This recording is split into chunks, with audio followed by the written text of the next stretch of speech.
Hi friends, వీటిని రావలు అంటారు. ఇవి చాలా కాస్ట్లీ చేపలు. శీతాకాలం మాత్రమే మంచు పడినప్పుడు పడతాయి. ఇవి పద్దాక దొరకవు. ఇవి తీసుకుని ఇలా శుభ్రం చేసుకోవాలన్నమాట. ఉప్పు పసుపు వేసుకుని శుభ్రంగా క్లీన్ చేసుకోవాలి. క్లీన్ చేసుకున్న తర్వాత వీటిని పులుసు పెట్టుకోవచ్చు, ఇగురు పెట్టుకోవచ్చు. కాస్త ఆయిల్ ఎక్కువగానే పడుతుంది. పులుసు కూర కదా, చింతపండు, కారం, ఉప్పు, ఆయిల్ అన్నీ ఎక్కువే పడతాయి. మీకు గ్రేవీ ఎక్కువ కావాలనుకుంటే కనుక ఉల్లిపాయలు ఎక్కువ వేసుకొని, లేదా తక్కువ వేసుకుని గ్రేవీ తక్కువగా ముక్కలతో తింటే బాగుంటుంది.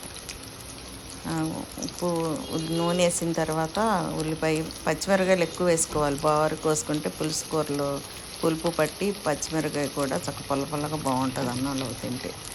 ఉల్లిబందు పచ్చిమిరకాయ ఉప్పు వేసుకుని కొంచెం ఉప్పు వేసేసి ఉల్లిపాయలు వేగిన తర్వాత కొంచెం పసుపు వేసి బాగా ఫ్రై చేసేసుకుని ఉల్లిపాయలు బాగా వేగిన తర్వాత మనం రామల్లోకి చేపల్లో కొంచెం ఉప్పు పసుపు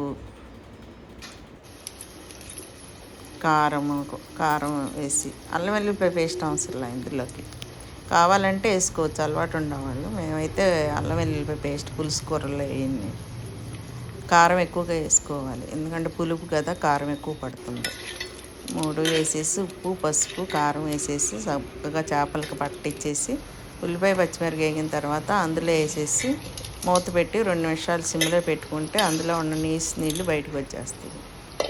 అవి తీసిన తర్వాత కొంచెం వాటర్, చిన్న గ్లాసు వాటర్ వేసుకొని కొంచెం చేపలను ఉడకనివ్వాలి. ఒక నిమ్మకాయ కన్నా కొంచెం ఎక్కువగా చింతపండు నానబెట్టుకొని ఆ చింతపండు పులుసు అందులో పోసేయాలి.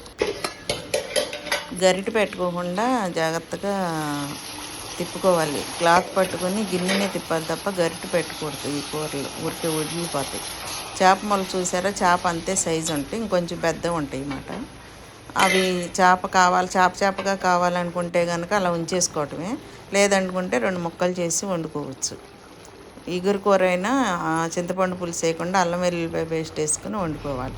ఇందులో నేను బెండకాయలు వేసాను, బాగుంటాయి అని. మీకు నా ఇష్టం లేకపోతే బెండకాయలు స్కిప్ చేసేయండి, వేసుకోపోయినా పర్వాలేదు.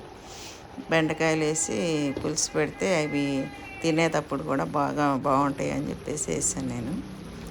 బెండకాయ లేకుండా కూడా పులుసు పెట్టుకోవచ్చు. చింతపండు పులుసు వేసిన తర్వాత హైలో పెట్టుకుని మూతేసి పులుసు దగ్గరకు రానివ్వాలి.